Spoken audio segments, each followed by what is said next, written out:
బేహద్ పరం మహాశాంతి. మనము సాక్షి వేణు సమత్వ బుద్ధి ఆత్మజ్ఞానము బ్రహ్మ జ్ఞానము మరియు ఆత్మ సాక్షాత్కారము గురించిన టాపిక్ ఫస్ట్ పార్ట్ మనము నిన్న విన్నాము. దానికి కంటిన్యూషను నెక్స్ట్ అక్కయ్య గారు చెప్తూ ఉన్నారు. మనము సుఖ దుఃఖాలు, లాభ నష్టాలు, జయాపజయాల్లో కూడా సమాన స్థితిలో ఉంటే సుఖము సమృద్ధి, దుఃఖము సుఖము అన్నీ కూడా సమానంగా ఉంటాయి. ఇది చక్కటి స్థితి, చాలా బాగుంటుంది. మనం పూర్తిగా కంట్రోల్లో కూడా ఉంటాం. ఎంత అద్భుతమైన స్థితి! అందుకే ఆత్మస్వరూపంపై ఎంత ఆ, ముఖ్య ముఖ్యమో బాపూజీ దానికి ముఖ్యంగా చాలా వీడియోలు కూడా పెట్టారు. బాపూజీ ఏం చెప్తారు అంటే, దేహము మరియు దేహ సంబంధీకులను మరిచి ఆత్మస్వరూపంలో కూర్చోండి, ఆత్మస్వరూపంలో ఉండి పరమాత్మను గుర్తు చేయండి. మనం బేహద్దు ఆత్మలం, బేహద్దు దాదాజీని గుర్తు చేస్తే మా లోపల పరం పరం పరం ఊర్జ అనేది మన లోపల అభివృద్ధి చెందుతూ ఉంటుంది. పరం పరం ప్రకాశము జాగృతము అవుతుంది. పరం చైతన్యము జాగృతం అవుతుంది. జాగృతము అయితే మన లోపల అన్ని సంకల్పాలు, పరిస్థితులను భరించడానికి అవసరమైన స్థితి అనేది తయారవుతుంది. కాబట్టి ఇది చిన్న విషయం నుండి ప్రారంభిస్తాం. ఏదైనా చెడు చూసినా చెడు అని చూడకుండా కళ్ళు మూసుకోలేం కదా. చూస్తూ కూడా చూడనట్టి స్థితిని మనం తయారు చేసుకోవాలి.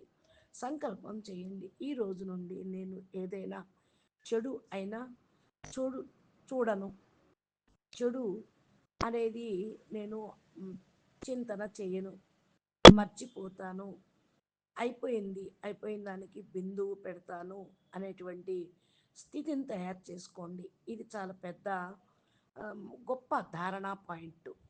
మీ సమీపంలో ఎంతోమంది వెళ్తూ ఉంటారు. మీరు ఆత్మస్వరూపంలో కూర్చొని యోగం చేస్తూ ఉన్నప్పుడు మరి మీ స్థితి చాలా బాగుంటుంది కదా. యోగంలో కూడా అనేక రకాల స్మృతులు ఉంటూ ఉంటాయి. ఎందుకంటే ఇవన్నీ జన్మ జన్మాంతరాల స్మృతులు, పూర్వ జన్మ యొక్క స్మృతులు. మనసు తక్కువ అయ్యింది. మొదటి పాఠం బిందువు బీటీసో బింది అనేది పెట్టుకొని జరిగిపోయిందంటూ మర్చిపోవాలి. భవిష్యత్తు చింతలు అనేది ఏమీ చేయకూడదు. వర్తమానంలో జీవించాలి. గత గత అంటారు కదా. ఇప్పుడు ఈ యొక్క శ్లోకం కూడా ఉన్నది. గతం గడిచిపోయింది, చింతలు బాధలు అనేది ఉండకూడదు. చెప్తారు కదా, చింతలు చితితోటి సమానము అని. కదా, నిరంతరం దీన్ని అర్థం చేసుకోవాలి. మనసు బుద్ధి చైతన్యంపై ఆత్మపై కాన్సన్ట్రేషన్ చేసినట్లయితే మనసు ప్రపంచంలో ఎక్కడా తిరగదు, సంబంధంలో కూడా ఎక్కడ ఇరుక్కుపోదు, వాసనలో కూడా తిరగకూడదు, దేహంలో తిరగకూడదు. గతం శ్లోకం శోకం గతం గురించి శోకించవద్దు. క్రోధాన్ని జయించి జితేంద్రియులుగా కావాలి అనుకోవాలి. మనసు శరీరము నా ద్వారా ఎవరిని దూషించకూడదు, తప్పులు కర్మలు చేయకూడదు, మనసు నా ద్వారా దూరంగా ఉంచాలి. ముందు ఈ స్థితిని తయారు చేసుకోవాలి. మనసుని అర్థం చేసుకోవాలి. మనసు పరిపక్వం అవ్వాలి.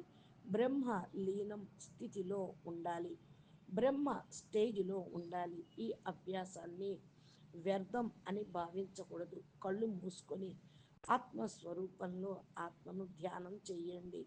పాత సంకల్పాలు, క్రోధం ఎలా వదులుకోవాలో ఆలోచించండి. బేహద్దు జ్ఞానము పొందిన క్రోధంలో ఉంటే ఏ ప్రయోజనము ఉండదు. జ్ఞానం మార్పు తీసుకొని వస్తుంది కదా. యోగము కూడా శక్తిని ఇస్తుంది. ఇంకా మనం ఇంకా చెడుని చూస్తూ ఉన్నాము, చింతిస్తున్నాము, నిందిస్తున్నాము, రాగద్వేషాల్లో ఉంటాం అని అంటే మన పవరు చైతన్యము లాస్ అయిపోతూ ఉంటుంది. పూర్తిగా వీటిని మనం కంట్రోల్ చేసుకొని ఆపేయాలి. అప్పుడే ఆత్మస్వరూపంలో స్థిరపడతాం, నిశ్చయం ఉంటుంది. ఇవన్నీ వదిలేసినప్పుడే మనము ఉన్నతిలోకి ముందుకు వెళ్ళగలం.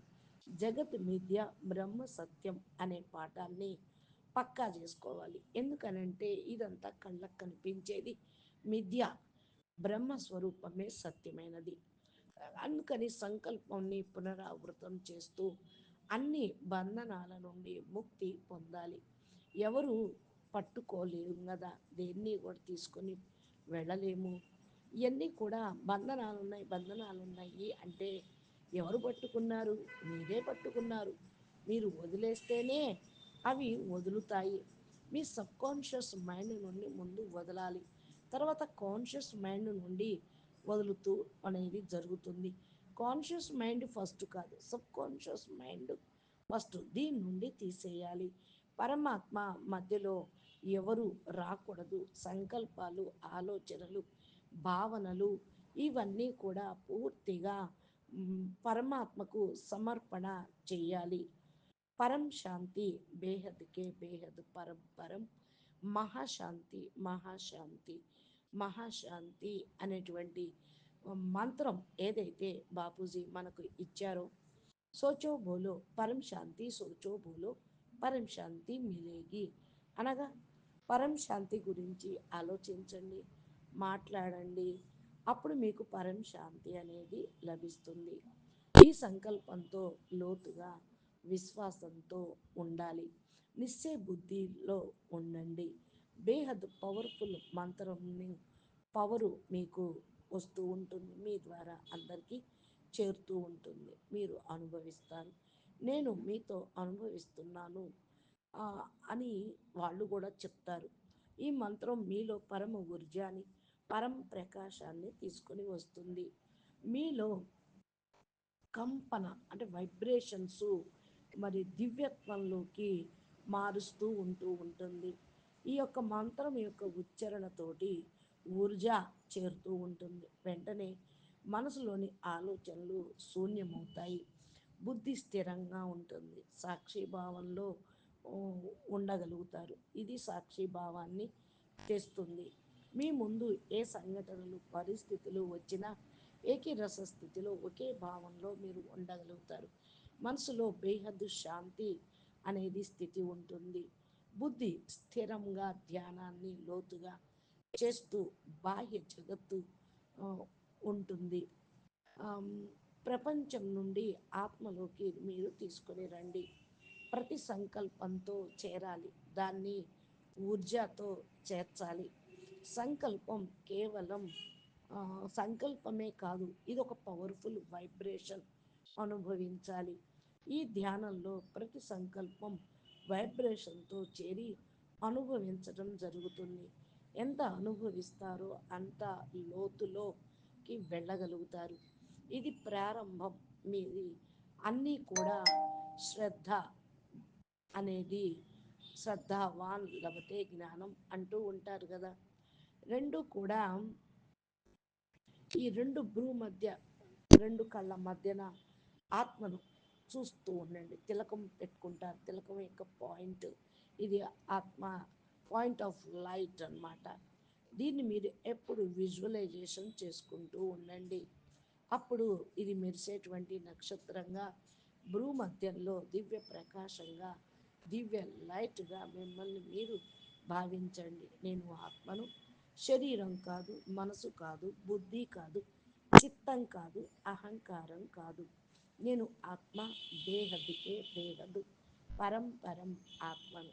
నేను ఆత్మలో అనంత సూర్యప్రకాశము నా ఆత్మలో ఉన్నది అని చెప్తూ ఉండండి. వెంటనే ఈ ఊర్జాతో చేరి అనంత శక్తులను అనుభవించండి.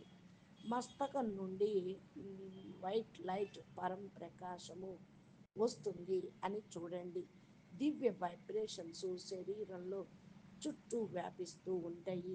ఈ పరమ ఊర్జ, పరం ప్రకాశాన్ని అనుభవించే విధంగా మీరు ఫీల్ అవ్వండి. శరీరం ప్రతి కణము పరం శాంతి, దివ్య ఊర్జాతో కూడినదిగా ఉంటుందిగా అనుభవించండి.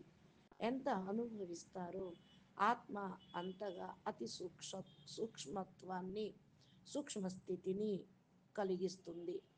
నేను ఆత్మ, బేహద్కే బేహద్, పరం పరం ఆత్మ, బేహద్ పవర్ఫుల్ ఆత్మను, నేను బేహద్ జీవన్ముక్తి ఆత్మను, బేహద్ పరం పరం ఆత్మస్వరూపాన్ని అని మనం అన్ని ఆకర్షణ నుండి విముక్తి పొందుతున్న ఆత్మను, నేను ఆత్మ స్వతంత్రంని పొందుతూ ఉన్నాను, ఫ్రీ ఆత్మను, నా చుట్టూ దివ్య ప్రకాశము ఉన్నది, లైట్ పరం ప్రకాశము తెల్లగా ఉన్నది, వాయుమండలంలో పరమశాంతి ఉన్నది అని సంకల్పం చెయ్యండి అంటూ ఉన్నారు సాక్షి